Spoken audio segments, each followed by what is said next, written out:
여러분은 교회 하면 어떤 이미지가 떠오르십니까? 교회 어떤 생각이 드십니까? 세상은 교회를 어떻게 바라볼까?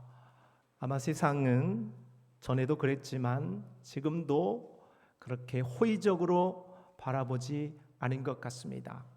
아니, 우리 성도들 가운데에서도 전통적인 우리 성도들은 교회가 그야말로 중심 중에 핵중심이었습니다.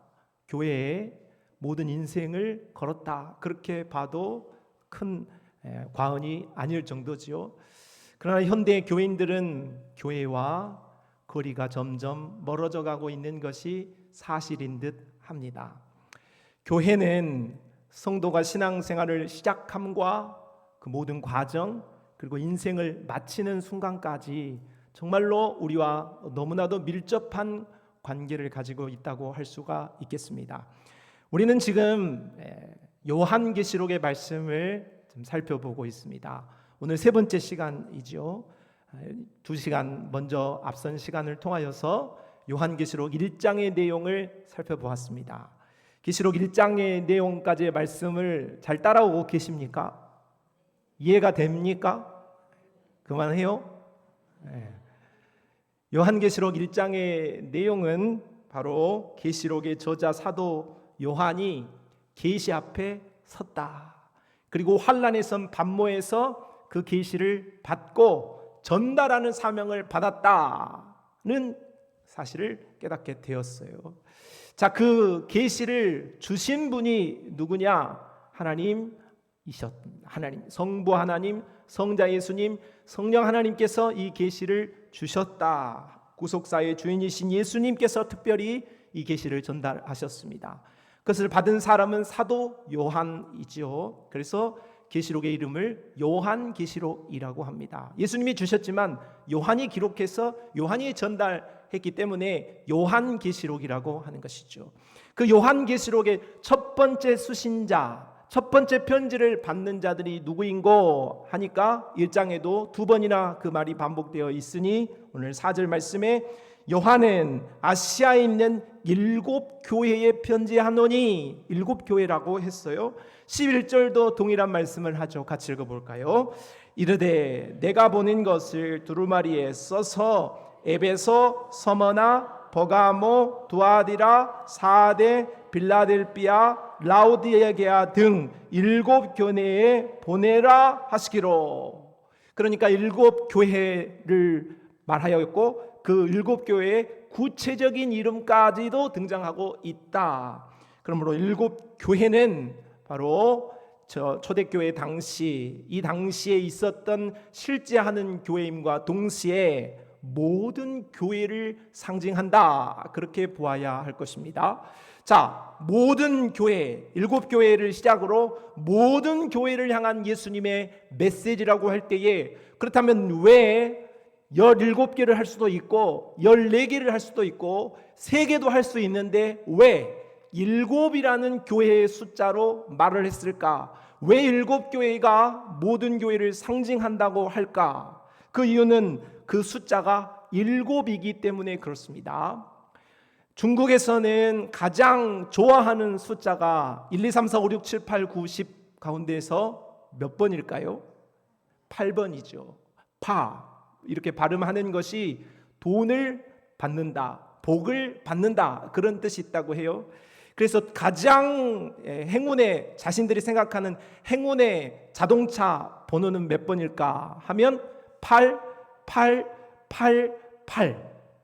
8이 4개가 들어가면은 최고로 좋다 하는 거예요. 그러니까 중국인들의 생각 속에는 8자가 좋은 숫자라는 생각을 가지고 있는 거죠. 우리나라도 가장 1, 2, 3, 4, 5, 6, 7, 8, 9 중에서 10 중에서 가장 싫어하는 숫자, 요즘은 좀 그렇지 않지만은 가장 싫어하는 숫자가 몇 번이에요? 4. 그래서 병원의 엘리베이터에 보면은 4자 대신에 F를 쓰죠. 영어로 F를 씁니다.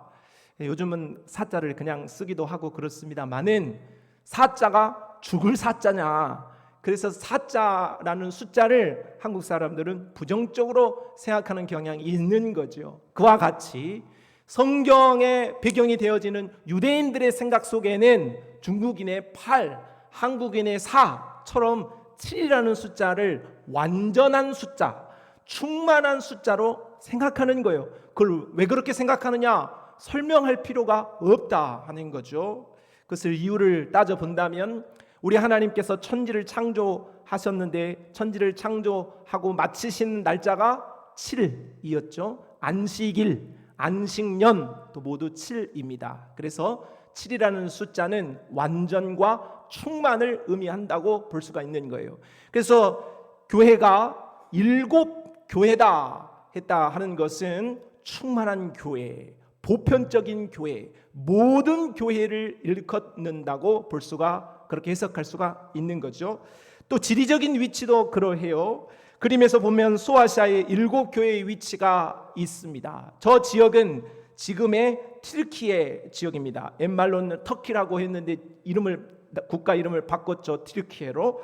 그 지역, 바로 로마의 지배 아래에 있었던 지역을 의미한다고 볼 수가 있는 것입니다. 그러니까 한 지역이 아니라 흩어져 있는 로마의 전 지역에 걸쳐 있는 교회를 의미하므로 오늘 7교회가 모든 지역, 한국에나 중국에나 일본에나 아프리카에나 미국에나 있는 모든 지역에 있는 교회를 상징하고 대표한다, 이렇게 볼 수가 있는 거죠. 또 오늘 7교회의 내용을 살펴보게 되면 교회의 상태의 다양성을 말하고 있습니다.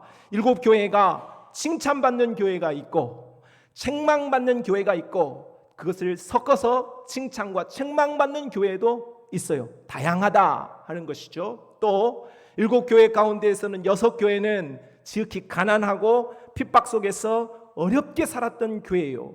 그런데 교회는 어려운 교회만 있는 게 아니에요. 서울 강남에 부자 교회들도 많이 있는 것처럼 그 교회를 꼭 나쁘다 그렇게 비난할 수 없는 것처럼 라오디게아 교회와 같이 부유하고 잘 사는 교회들도 있는 거죠. 그러니까 오늘 7교회의 모습은 책망도 받고 또 칭찬도 받고 잘 살기도 하고 못 살기도 하는, 지금 오늘 이 시대에 존재하는 모든 교회의 다양성을 대표하고 있다라고 볼 수가 있는 거죠. 정리한다면 오늘 성경에 기록되어져 있는 요한계시록의 첫 번째 수신지였던 7교회는 단지 1세기에 존재하였던 실질적인 7교회만을 향한 메시지라기보다는 모든 시대 모든 상황의 교회를 의미하는 바로 교회의 모형이었다 할 수 있는 거예요. 제일 중요한 점은 여기서 우리가 정리해야 될 점은, 그러므로 7교회를 향한 메시지는 곧 오늘 우리 벌교 성산교를 향한 메시지다 라고 정리하는 것이 오늘 우리가 요한계시록 2장 3장을 읽어가는데 가장 큰 전제가 되어야 합니다. 계시록 전체를 이렇게 얼개를, 전체적인 틀거리를 한번 말씀드려 본다면 요한계시록은 1장부터 22장까지가 있어요. 오늘 우리가 살펴보고 있는 것은 2장이에요. 지난 시간에는 1장 살펴보았고 이제 3장까지를 살펴보게 될 겁니다. 자, 1장부터 3장은 계시를 시작하고 그 계시가 7교회를 향하여서 전달되어지는 과정을, 그리고 그 메시지를 설명하고 있습니다. 4장과 5장에서는 바로 이 교회가 하늘에서 예배드리는 모습을 보여주고 있습니다. 그리고 요한계시록의 핵심이라고 할 수 있는 6장으로부터 16장까지의 말씀은 인재양, 나팔재앙, 대접재앙을 반복하면서 오늘 이 시대가 예수님이 오시기까지 재앙 가운데 놓이게 되어질 것이다, 큰 환난이 있을 것이다 하는 말씀을 하지만 오늘 우리가 거기에 주목하면 안 돼요. 환난이 있고 재앙이 있지만 그러나 하나님의 교회는 하나님이 보호하신다 하는 것에 방점이 찍어져 있는 거죠. 그리고 17장과 18장은 교회를 핍박하는 자들을 우리 하나님이 심판하신다 하는 말씀이고, 19장으로 나머지 22장은 교회는 최후 승리를 얻을 것이다 하는 말씀인 거예요. 정리한다면 요한계시록은 시작도 교회요, 그 모든 내용이 교회로 시작 과정 진행되고 마지막까지도 교회로 끝을 맺고 있으므로 계시록은 교회라는 기록이라고 말할 수 있는 것입니다. 계시록은 교회를 향한 예수님의 계획과 예수님의 실천 내용으로 기록되었다 하는 정도를 이해해야겠습니다. 오늘 우리는 그렇다면 오늘 우리 예수님께서 귀하게 여기시는 이 7 교회, 오늘날의 우리 교회를 향하신 메시지를 들어보아야 할 텐데 7 교회 가운데에서 첫 번째로 불려졌던 이름, 우리도 처음 누군가의 이름을 호명할 때 얼마나 영광스럽겠습니까?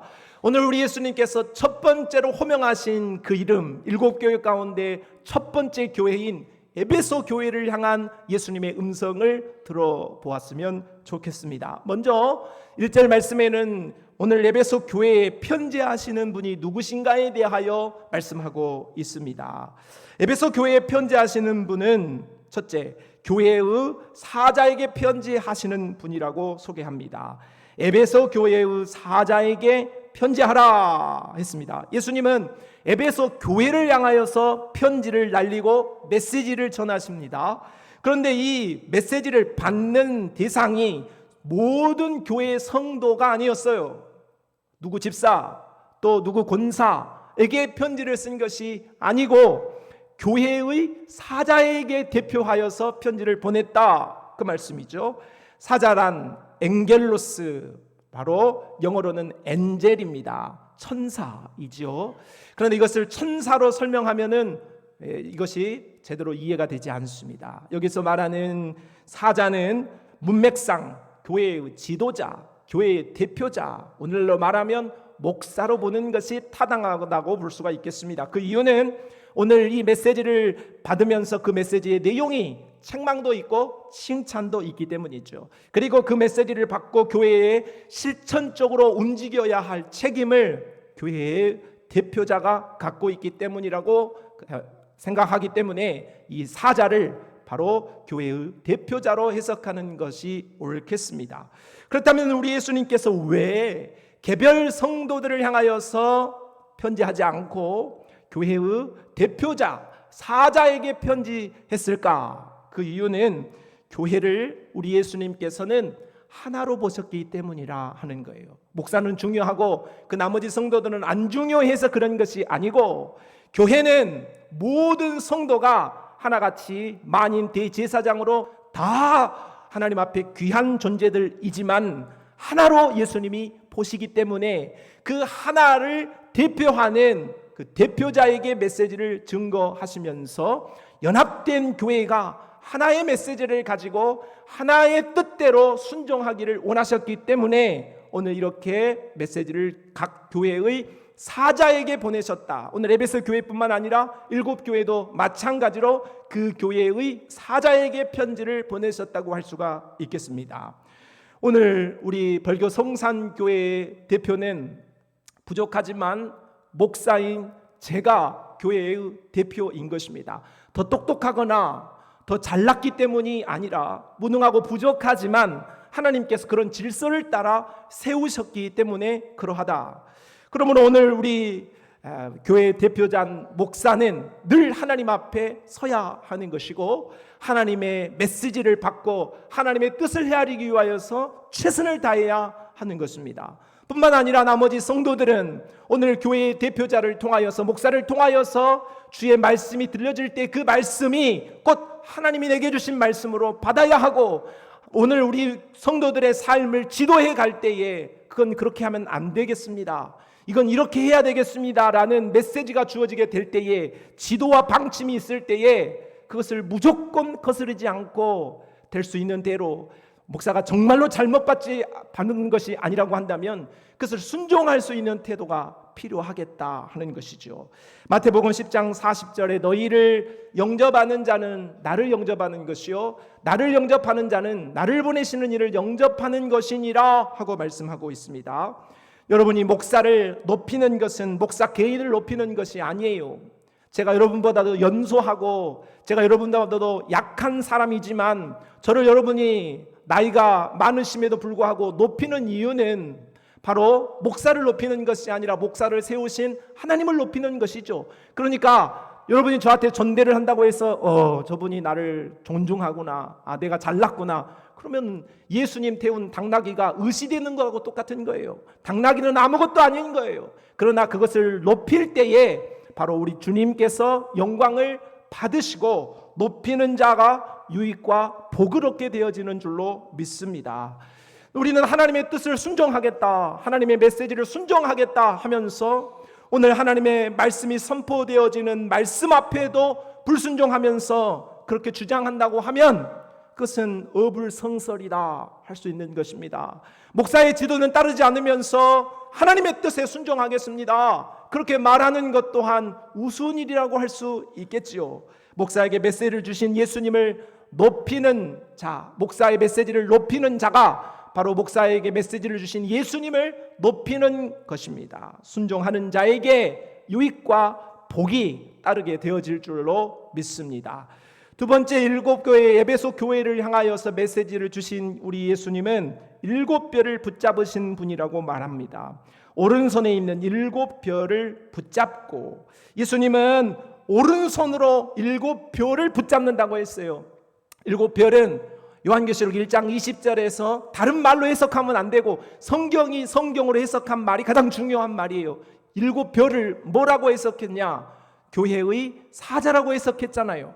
그러니까 예수님께서 오른손으로 교회의 사자, 주의 종을 붙잡고 계신다 하는 말이죠.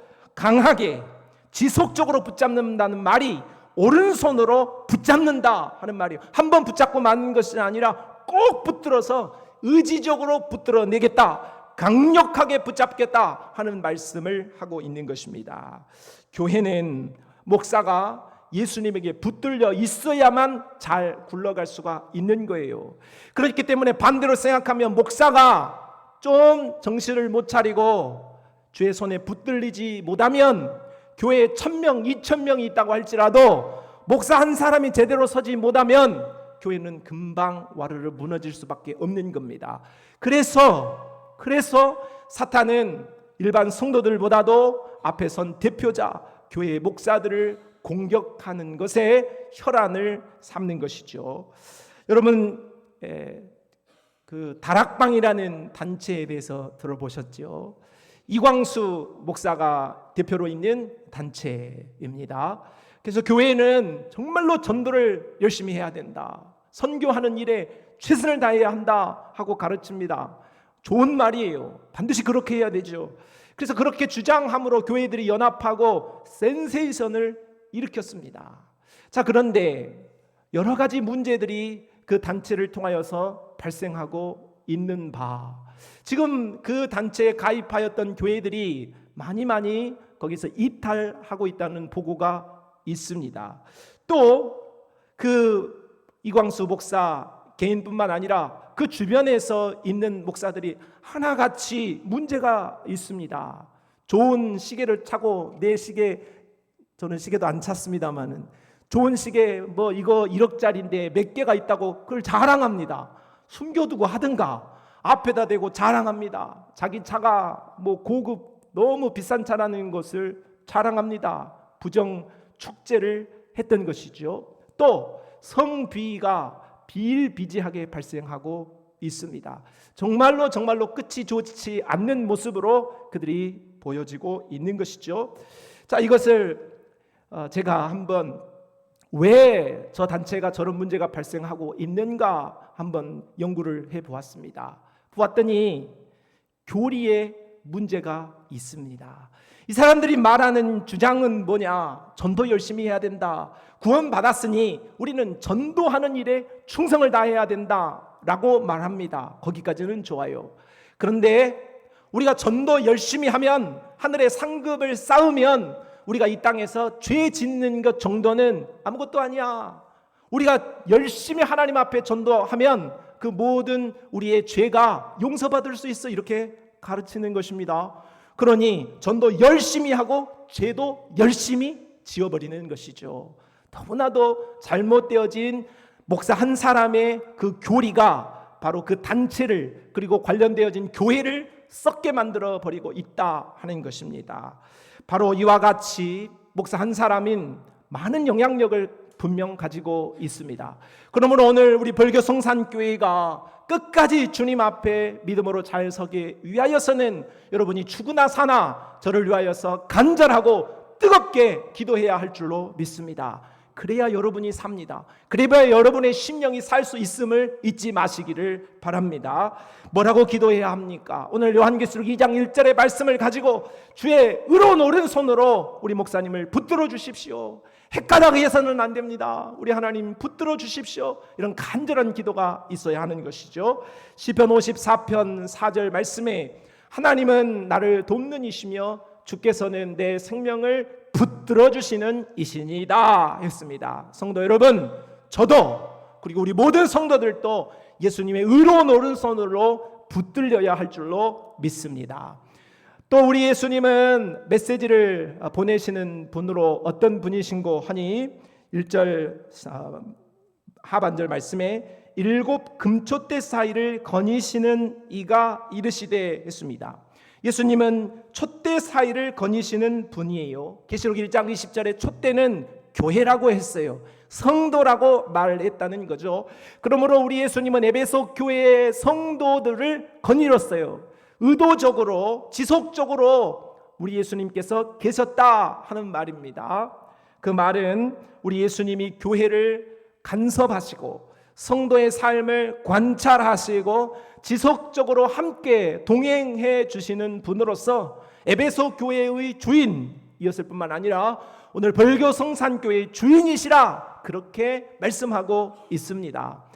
우리가 교회의 직조와 기능으로 볼 때에 목사가 중요하지요. 그리고 우리는 장로 교회이기 때문에 장로도 못지않게 중요합니다. 그러나 목사와 장로는 교회의 주인이 아닙니다. 오늘 우리 교회의 참된 주인, 유일한 주인은 바로 예수 그리스도인 줄로 믿으시기를 바랍니다. 그러므로 오늘 우리는 교회를 바라보는 우리의 눈을 바꿔야 하는 거예요. 오늘 우리가 교회 생활을 합니다. 우리가 교회 생활을 하면서 사람을 자꾸 주목하면 잘못하는 거예요. 교회의 프로그램을 자꾸 주목하면 잘못하는 거예요. 교회 행사를 주목하면 그 뭔가 거꾸로 되는 거예요. 오늘 우리는 우리의 주인 되시고 우리 교회의 주인 되시는 예수 그리스도를 주목해야 할 줄로 믿습니다. 예수 그리스도의 임재를 사모하고 예수 그리스도를 환영할 때에 바로 예수 그리스도가 우리의 주인으로서 아름답게 일하여 주실 줄로 믿습니다. 창세기 28장 16절 야곱이 잠이 깨어 이르되 여호와께서 과연 여기 계시거늘 내가 알지 못하였도다 했습니다. 우리의 눈을 들어서 우리 성산교회에 계시고 오늘 우리 성도들 사이에 계시고 오늘 우리의 주인이 되시는 예수 그리스도를 바라보는 믿음의 역사가 일어나기를 바랍니다.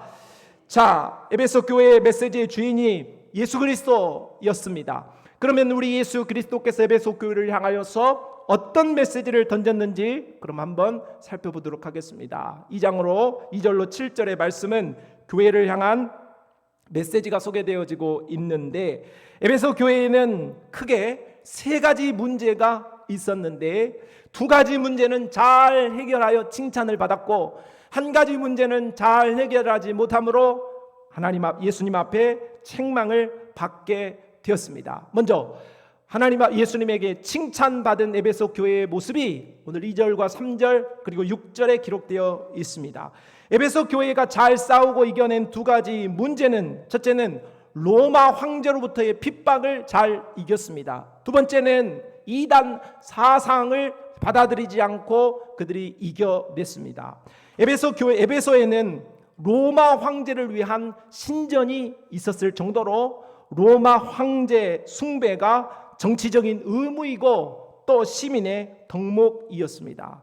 그러므로 황제를 숭배하는 것을 따르지 않을 때에는 자신의 삶에 불이익이 닥쳐왔다는 것이죠. 직장을 잃고 사회에서 배척을 당할 뿐만 아니라 생명의 위협까지 당했습니다. 그러므로 에베소 교회 안에는 이런 흐름들이 이제 이런 생각들이 스물스물 올라오기 시작하는 것입니다. 야, 우리가 예수 믿는 것도 좋고 천국 가는 것도 좋으나 오늘 우리가 세상에서 살아야 될 것 아니냐. 우리가 살고 있는 정치는 이미 로마의 치하에 있는데 우리가 로마라는 사람들을 어떻게 상대할 수 있냐. 그러니 우리는 타협해야 한다 하는 신학이 발달하고 그 말들이 일어나기 시작한 것입니다. 야, 형식적으로 그냥 말만 황제 숭배한다고 말하고 그러고 나서 진심으로 우리가 예수님을 따르면 되는 것 아니냐. 신앙은 마음에 있는 것이니까 몸은 로마의 법을 따라가면 되지 않느냐 하는 주장이 제기되어진 것이죠. 그러나 이런 황제 숭배를 하자, 그렇게 좀 타협해서 가자 하는 그런 생각들을 에베소 교회는 철저히 물리쳤다 하는 것이죠. 이러한 모습은 예수님에게 칭찬을 받을 수밖에 없는 그런 모습이었던 거예요. 3절, 또 내가 참고 내 이름을 위하여 견디고 게으르지 아니한 것을 아노라, 안다 했어요. 안다.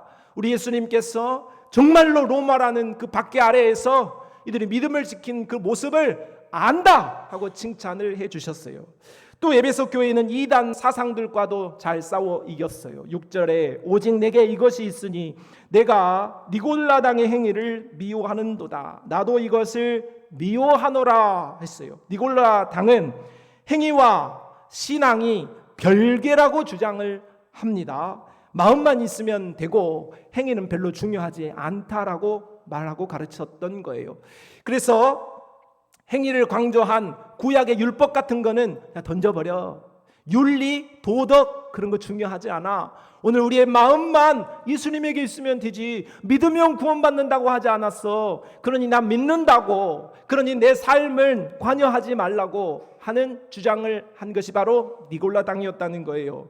그러나 에베소 교회는 이런 이단적인 사설 또한 잘 배격하고 싸워낸 것입니다. 그러니 예수님에게 칭찬을 받을 수밖에요. 2절 말씀을 같이 읽어봅시다. 시작. 내가 내 행위와 수고와 내 인내를 알고 또 악한 자들을 용납하지 아니한 것과 자칭 사도라 하되 아닌 자들을 시험하여 그의 거짓된 것을 내가 드러낸 것과.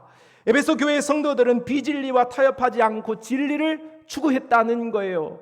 그런 열심, 이단과 싸우기 위하여서 이를 악물었던 모습, 황제의 그런 숭배 아래에서, 로마의 압제 아래에서도 끝까지 믿음을 지키려는 그의 애씀과 수고를 우리 예수님이 아셨다, 알아주셨다, 그렇게 칭찬해 주셨다는 겁니다.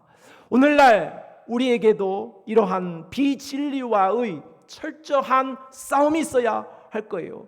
그렇다면 우리는 오늘날 어떤 싸움을 싸워야 할까? 몇 가지를 생각해 봅시다. 첫째는 종교 다원주의와 싸워야 합니다. 세상은 말합니다. 모든 길은 하나님께로 가는 거지, 꼭 교회에 가야 가는 것 아니야. 불교를 섬기든 이슬람에 있든 어떤 이단 종파에 있든 우리는 전부 다 천국에 갈 거야. 장례식장에 가서 이분은 법도 없이 살았어, 착하게 살았고 좋은 일 많이 했으니까 좋은 데 가셨을 거야. 뻥뻥. 그럴 일은 없어요. 아무리 세상에서 선을 많이 했다 할지라도 그럴 일은 없는 거예요. 오늘 우리는 성경이 말하는 말씀을 따라야 합니다. 내가 곧 길이요 진리요 생명이니 나로 말미암지 않고는 아버지께로 올 자가 없느니라. 두 번째는 자기중심적인 신앙과 싸워야 됩니다. 세상은 예배드리는 것은 위로받기 위함이라고 말합니다. 신앙은 성공하기 위한 수단이라고 말합니다. 자기 사랑, 자기 중심인 것이죠. 그리고 교회는 그러므로 헌신해라, 회개해라, 자기 부인해라 하는 그런 말, 듣기 싫은 말은 좀 하지 마라, 그렇게 주장합니다. 성경은 말합니다. 누구든지 아무든지 자기를 부인하고 자기 십자가를 지고 나를 따르라 말씀하시죠. 복음 전파에 대하여서도 세상은 교회 다니는 거 너나 열심히 다녀, 듣기 싫은 말 좀 그만해, 교회 가자는 말 좀 하지 마, 예수의 이응자도 꺼내지 마, 듣기 싫으니까. 교회 이야기 꺼내서 우리 서로 불편한 관계 만들지 말자, 서로 불편한 분위기 만들지 말자, 그렇게 말하지요. 그러나 성경은 말합니다. 때를 얻든지 못 얻든지 항상 복음 전파에 힘쓰라고 하지요. 도덕적인 윤리에 대해서도 세상은 동성애, 혼전 순결, 낙태, 성적 자기결정권에 대해서도 말하지 말라고 말합니다. 성경은 사랑하라고 말했는데 왜 우리에 대하여서 이것이 잘했니 못했니 감나라 배나라 그런 말을 하느냐. 그러니 도덕적인 것에 대하여서 교회는 조용히 해, 입을 다물어 침묵해 라고 말합니다. 간섭하지 말고 혐오하지 말라고 말하지요. 그러나 데살로니가전서 4장 3절 말씀은 하나님의 뜻은 이것이니 너희의 거룩함이라고 말합니다. 세상은 말합니다. 성과가 중요하고 성공이 먼저다. 야, 너 무슨 일도 못하면서 교회 간다는 이야기를 해. 너는 무슨 돈도 없으면서 교회 간다는 이야기를 해. 야, 네 상황을 봐라.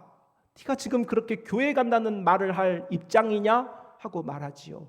성경은 말합니다. 너희는 먼저 그의 나라와 그의 의를 구하라. 그리하면 이 모든 것을 너희에게 더하시리라.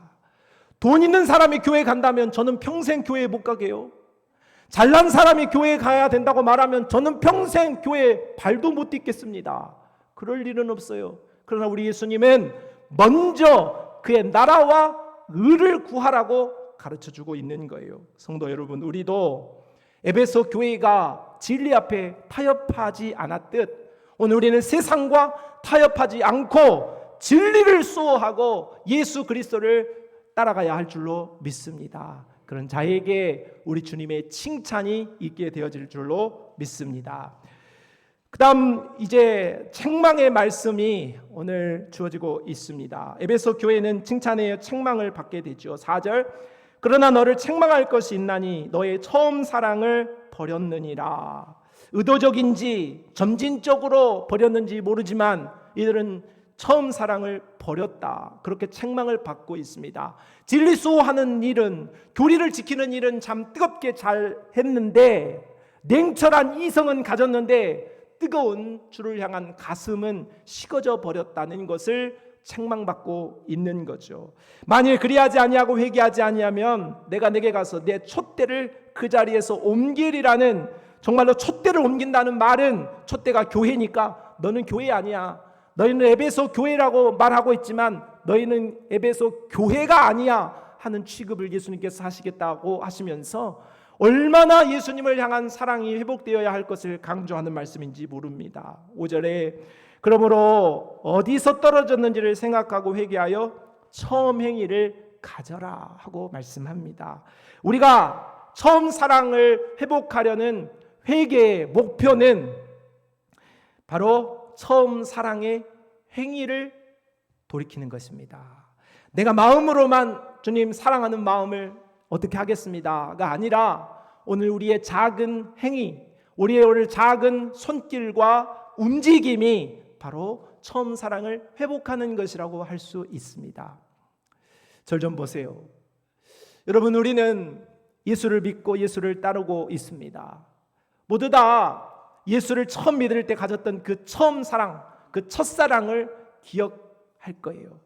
우리가 예수님을 처음 만났을 때 그 뜨거운 감정과 벅차는 그런 감동이 있었는데 그 감정 말고 그 감정에 따랐을 때 나의 행위가 어떠했는지를 한번 떠올려 보시기를 바랍니다.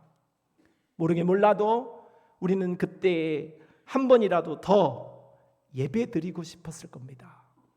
한 번이라도 더 기도하고 싶었을 거고 한 번이라도 더 교회 예배당에 가고 싶었을 것입니다. 조금이라도 더 성경을 알고 싶고 조금이라도 더 봉사하고 싶고 섬기고 싶고 용서하고 싶고 복음이라도 더 많은 사람에게 복음을 전하고 싶은 마음이 있었을 거예요. 그렇다면 오늘 우리는 이러한 기준에서 오늘 우리의 삶을 한번 비추어 보아야 하는 거예요. 여러분은 어떻습니까? 조금이라도 더 그렇게 하고 싶습니까? 아니면 조금이라도 더 안 하고 싶습니까? 예배당에 가는 것도, 기도하는 것도, 성경을 보는 것도, 섬기는 것도 조금씩 사그러져 있다면, 나의 행위가 그러하다면 나는 처음 사랑을 잃어버린 자이므로 주님 앞에 책망을 받기에 합당한 그런 모습이라고 할 수가 있겠죠. 처음 사랑의 회복은 처음 행위를 회복하는 것임을 잊지 마시기를 바랍니다. 오늘부터 우리는 그 사랑을 회복하기 위하여서 한 걸음을 움직이며 주 앞에 순종으로 나아가야 할 줄로 믿습니다.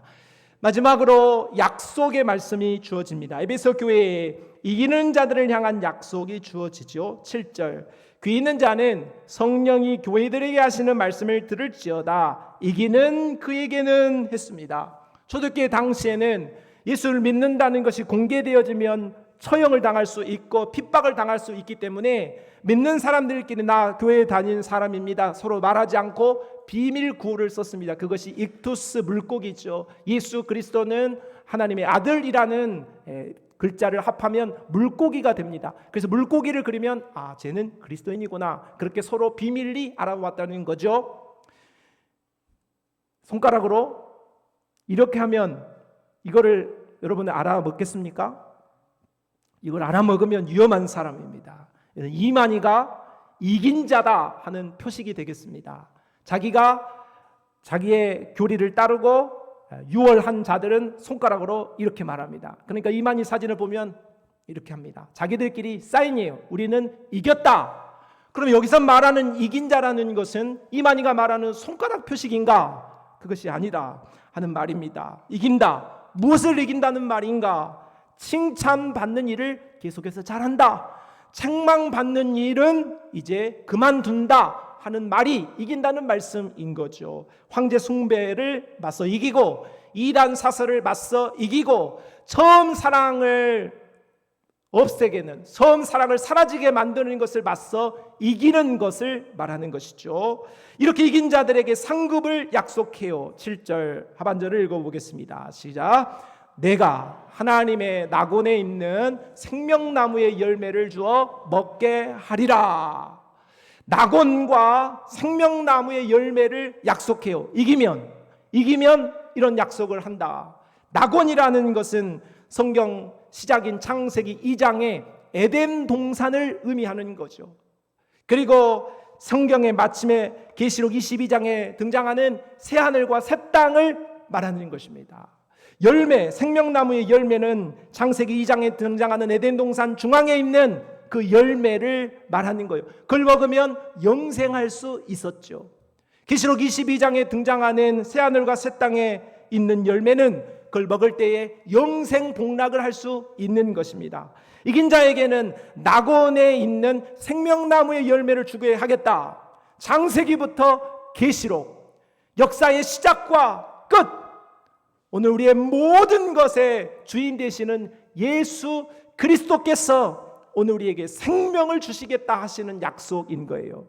그러니까 이긴 자에게는 무엇이 주어지냐? 바로 예수 그리스도가 선물인 줄로 믿습니다. 그러니까 우리가 교회 다니면서 주를 위하여서 뭘 하면 천국에서 자동차도 주고 큰 집도 주고 그런 뻥에 속으면 안 돼요. 그러지 않아요. 천국에서 가장 큰 상급이고 가장 복된 상급은 뭐냐? 따라합시다. 예수 그리스도이십니다.